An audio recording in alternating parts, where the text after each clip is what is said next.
Mesdames et messieurs les maires, je vous remercie d'être venus aujourd'hui à ma rencontre. Et depuis 7 ans, je suis maire d'Ajaccio et je préside aux destinées de l'intercommunalité de la CAPA. J'ai néanmoins dans mon agglomération des maires de petites communes et je vous dis, je connais les problématiques liées à la ruralité, le fait d'être excentré par rapport aux grands pôles urbains. Mais aujourd'hui, vous constatez quand même que la disparition de l'échelon départemental s'est faite au détriment de vos territoires ruraux. Pourquoi ? D'abord, c'est la représentativité. Je pense que le fait d'avoir des élus qui siègent dans une assemblée alors qu'ils sont issus d'un territoire, qu'ils en connaissent les enjeux, c'est quelque chose de particulièrement important et d'irremplaçable. À un moment, il faut territorialiser le mode de scrutin avec la création de circonscriptions territoriales permettant à chaque territoire d'avoir des représentants issus des différentes micro-régions. C'est une garantie de représentation. La deuxième chose,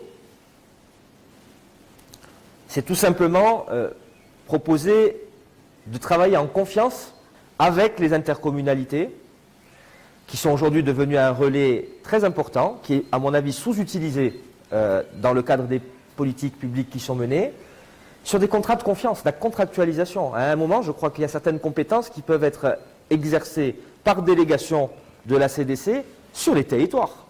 Sur les déchets, je vous le dis très clairement, on n'a pas d'exutoire.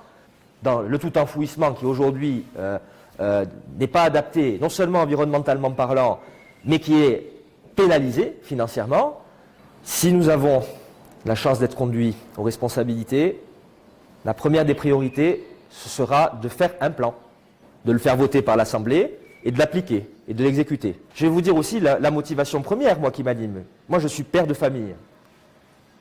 J'ai 2 enfants. Qu'est-ce qu'on va leur laisser ? Nos anciens nous ont laissé quelque chose. Ils ont progressé. Ils ont construit. Nous avons été héritiers, dépositaires de valeurs, de territoires. Je pense que nous avons des ressources, nous avons la possibilité de réussir et nous avons l'exigence impérative de léguer à ces générations futures quelque chose de meilleur que ce que nous avons connu. Ça, c'est ce qui fonde ma candidature, je vous le dis, c'est ça. C'est ces générations futures, sur l'environnement, sur l'équipement, sur l'éducation, sur la formation professionnelle, sur la culture, sur ce que nous sommes, notre identité. Oui, on a une identité à part en Corse. On doit faire savoir ce que nous sommes, parce que nous en sommes fiers. Notre culture, notre patrimoine, notre langue, ce que nous sommes, ce que nos anciens nous ont laissé, mais pas contre les autres. Moi, je suis un homme de consensus.